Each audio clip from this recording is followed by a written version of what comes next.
असह्य ग्रीष्म प्रभाव में ओडिशा जलुची राजधानी भुवनेश्वर समेत राज्यर अधिकांश सहर में तापमात्रा 40 डिग्री सेल्सियस अतिक्रम करथिबा बेले प्रचंड गरम और गुळुगुळी जनजीवन को अस्तव्यस्त कर देछि।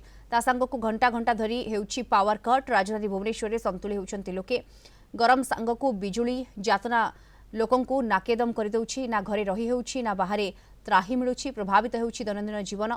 पिलांक पाठपढ़ा उपरे मध्य प्रभाव पडुछि। केवल भुवनेश्वरवासी नुहंती सारा राज्य में समान अवस्था। पावर कट हेले सब किसी प्रोब्लेम होची। गोटे छोट छुआ कि गोटे स्टूडेंट पढ़ाई भी बहुत प्रोब्लेम होची। फैमिली रे जो माने पेशेंट होचन तांकर भी प्रोब्लेम होची।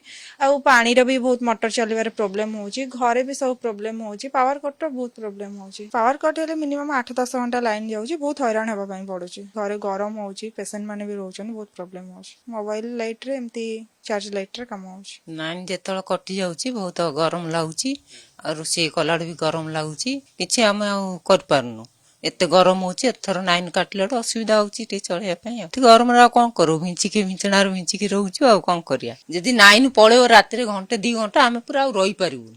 पूरा बाहर भी हम चली पारिबु कि घरे भी रही पारिबु। माने एमिति परिस्थिति हलानी। आउ दिनु जे 8 घंटा नाइन कटिवो ताल त हम बंचू केमती। 3 दिन लाइन नहीं बर्तमान दुकान खोली होनी लोक खाया पीवा असुविधा होची। बर्तमान पानी उठे जेनर वाला कले जेनर वाला 2000-1500 बतौछंती।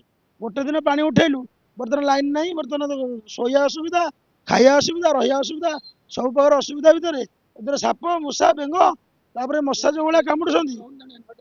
बर्तमान इन्वर्टर चार्ज कर कला बर्तमान से 200 टका नब। इलेक्ट्रिक ऑफिस की दौड़ी दौड़ी आम गोड़ मान पानी मरीगला। से कर्णपात कले ना ता बासी दिन 5टा आसिले बहु खुशामती आसिक कौन टे सहज कले 2 मिनिट पर लाइन कटिगला। आम जो प्रकार ककर्षणा हो जो दुख जंत्रणा पड़ीचु से कथा केते उद्धार पाइबू आप सुविचार करूँ।